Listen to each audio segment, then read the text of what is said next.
एक छोटे से शहर में एक लड़का रहता था। नाम था तनवीर। वह गर्मी की छुट्टियों में अक्सर अपने नाना जी के घर जाया करता था। नाना जी एक बहुत ही शांत, समझदार और प्रकृति से प्रेम करने वाले बुजुर्ग आदमी थे। उनके घर के पास एक सुंदर सा बगीचा था जहां वो हर दिन पौधों की देखभाल करते थे। एक दिन तनवीर ने नाना जी से पूछा, नाना जी, मैं बड़ा होकर एक सफल इंसान बनना चाहता हूँ। क्या आप मुझे बता सकते हैं कि सफल कैसे बना जाता है? नाना जी मुस्कुराए और बोले, इसका जवाब मैं तुम्हें एक अनुभव से दूंगा। चलो मेरे साथ। वे दोनों नर्सरी गए और वहां से 2 पौधे लेकर लौटे। घर आकर नाना जी ने एक पौधे को एक गमले में लगाया और घर के अंदर रख दिया। दूसरे पौधे को घर के पीछे की खुली जमीन में लगा दिया।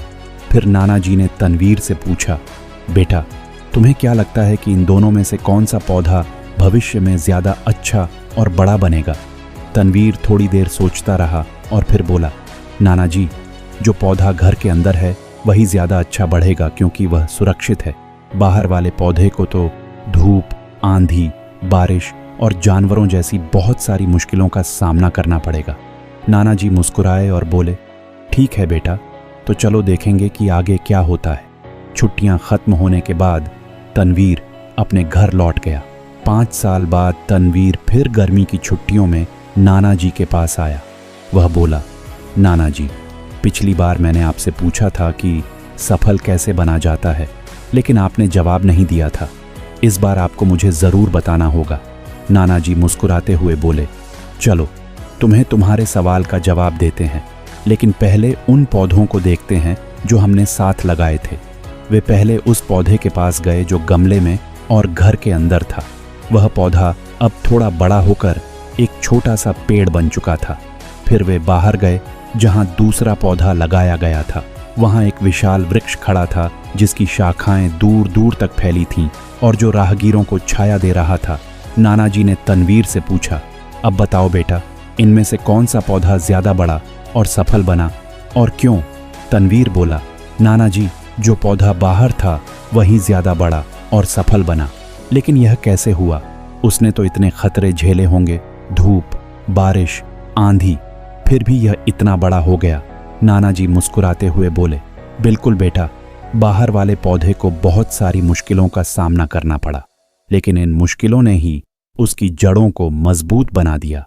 उसे खुली जमीन मिली जहां उसने अपनी जड़ों को जितना चाहे फैला लिया।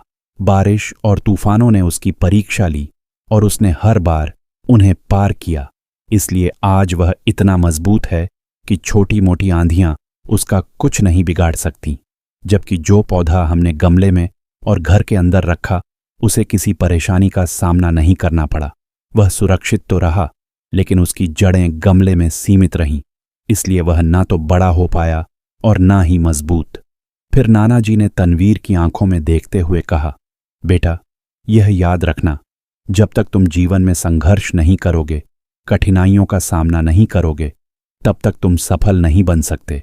अगर तुम सिर्फ आराम और सुरक्षा की तलाश में रहोगे तो तुम्हारी तरक्की रुक जाएगी। लेकिन अगर तुम संघर्ष करने को तैयार हो तो कोई भी लक्ष्य तुम्हारे लिए असंभव नहीं रहेगा।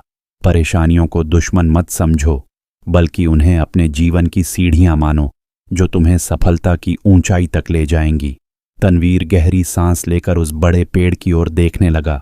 नाना जी के शब्द उसके मन में गूंजने लगे, जिन रुकावटों को हम अपनी जिंदगी के दुश्मन समझते हैं, वही रुकावटें हमें और मजबूत बनाती हैं और हमें सच्ची सफलता की ओर ले जाती है। इस कहानी से हमें यह सीख मिलती है कि हमारी जिंदगी में चुनौतियां और कठिनाइयां अक्सर आती हैं, क्योंकि सफलता केवल सुविधाओं में नहीं, बल्कि संघर्ष के रास्तों पर चलने से मिलती है।